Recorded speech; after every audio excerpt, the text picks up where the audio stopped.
கொழும்பில் பரபரப்பை ஏற்படுத்திய துப்பாக்கி சூட்டு சம்பவத்தின் பின்னணியில் இளம் பெண். தனி அறையில் அடைக்கப்பட்டுள்ள தேசபந்து தென்னக்கோன். அர்ஜுனா எம்பி மீதான தடை, நாடாளுமன்ற குரல் எழுப்பிய ஸ்ரீதரன். நாட்டில் வேகமாக பரவும் சிக்கன் குனியா, எச்சரிக்கும் மருத்துவர்கள். ஏற்றுக்கொள்ளப்பட்ட தமிழரசு கட்சியின் வேட்புமனுக்கள், சுமந்திரன் நம்பிக்கை. பிரித்தானிய கடவுச்சீட்டு கட்டணங்களில் அதிரடி மாற்றம். வாகன இறக்குமதியால் அனுர அரசுக்கு ஏற்பட்டுள்ள சிக்கல். கனடாவில் இரு தமிழ் இளைஞர்கள் அதிரடியாக கைது. திடீரென பதவி விலகிய காவல்துறை ஊடக பேச்சாளர்.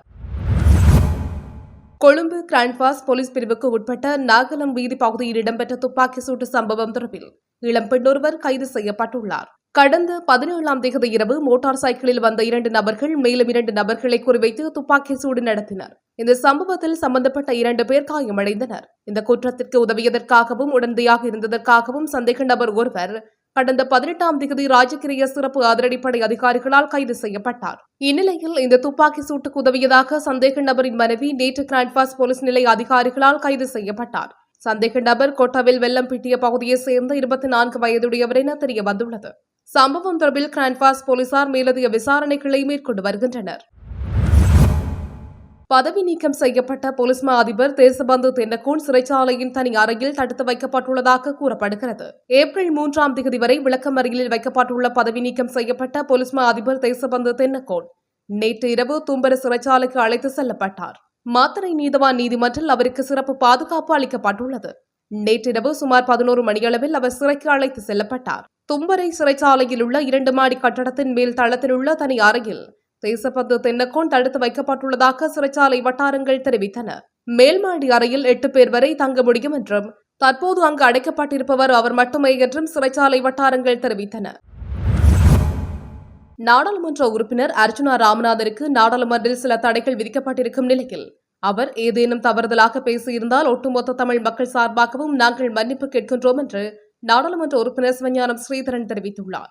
நிதி திட்டமிடல் மற்றும் பொருளாதார அபிவிருத்தி அமைச்சுக்கான ஒதுக்கீடு தொடர்பான விவாதத்தில் கலந்து கொண்டு கருத்துரைக்கும் போதே அவர் இவ்வாறு குறிப்பிட்டுள்ளார். ஒரு தமிழ் நாடாளுமன்ற உறுப்பினருக்கு எதிராக இவ்வாறு தடை விதிக்கப்பட்டிருப்பது ஆரோக்கியமான ஒரு விடயமாக இருக்காது. 1977ஆம் ஆண்டில் இந்த நாடாளுமன்றில் இருந்த ஸ்ரீஸ் மெத்யூ என்ற அமைச்சர் தமிழருக்கு எதிரான தன்னுடைய வார்த்தைகளை கொட்டினார். ஆனால் அவர் மீது இந்த சபை ஒரு காலத்திலும் நடவடிக்கை எடுக்கவில்லை. அவரின் கருத்துக்களை கன்சாட்டிலிருந்து தூக்கவில்லை என சுட்டிக்காட்டினார். இலங்கையில் நுளம்புகளால் பரவும் வைரஸ் நோயான சிக்கன் குனியா வேகமாக பரவி வருவதுடன் நாட்டின் பல்வேறு பகுதிகளில் இருந்தும் இதுபோன்ற சம்பவங்கள் பதிவாகியுள்ளதாக தகவல்கள் வெளியாகியுள்ளன.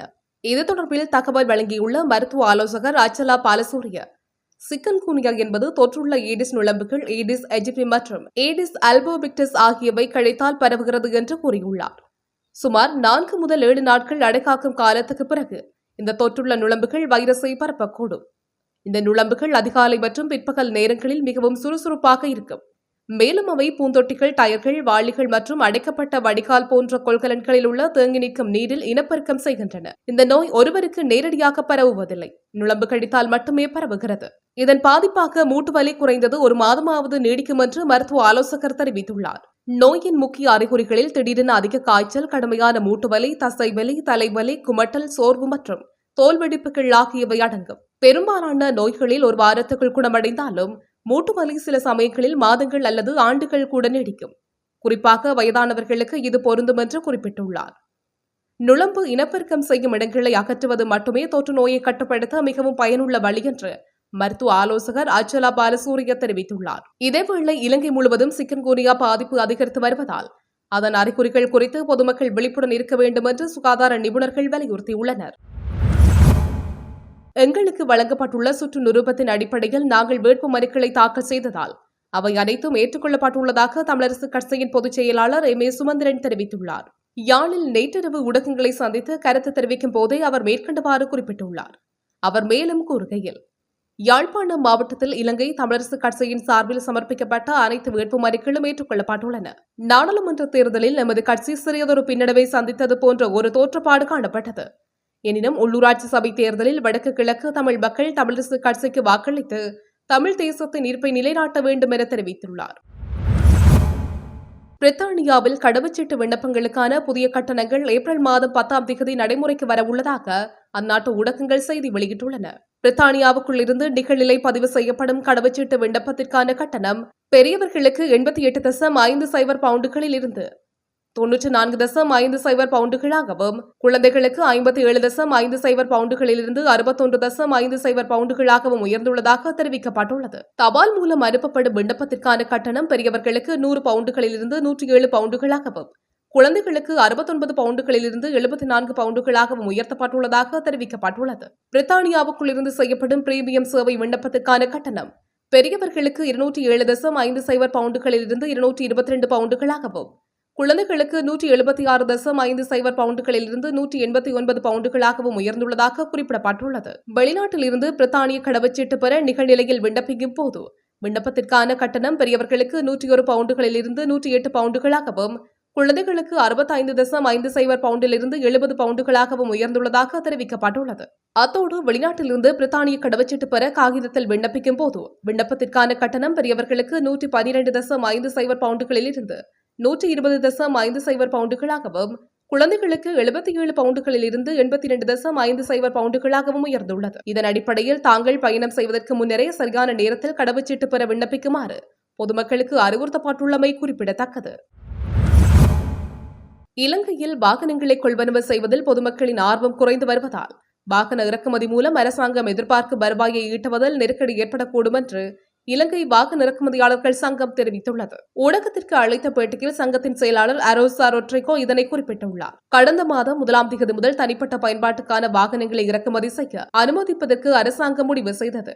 எனினும் ஏற்றுமதி ஆய்வு சான்றிதழில் ஏற்பட்ட சிக்கல் காரணமாக ஹம்பாந்தோட்டை துறைமுகத்திலிருந்து இறக்குமதி செய்யப்பட்ட சுமார் 400 வாகனங்களை சுங்கத்தில் இருந்து விடுவிக்க முடியவில்லை. அதன்படி நிதி அமைச்சர் என்ற வகையில் ஜனாதிபதி அனுரகுமார் திசாநாயக்க அந்த தடைகளை நீக்கி ஒரு வர்த்தமானியை வெளியிட்டார்.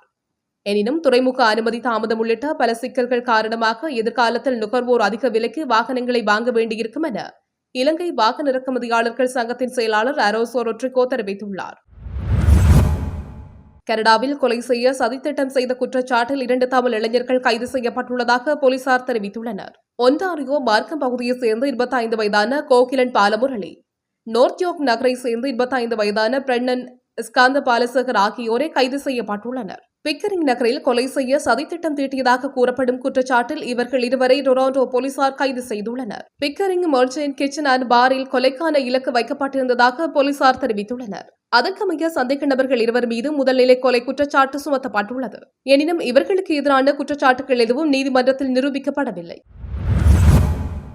காவல்துறை ஊடக பேச்சாளரும் சிரேஷ்ட காவல்துறை அத்தியட்சருமான சட்டத்தரணி புத்திக மரதுங்க தனது பதவியை விலக்கியுள்ளார். அவர் சம்பந்தப்பட்ட கடிதத்தை பதில் காவல்துறை மா அதிபர் பிரியந்த வீரசூரியவுக்கு அனுப்பியுள்ளதாக கூறப்படுகிறது.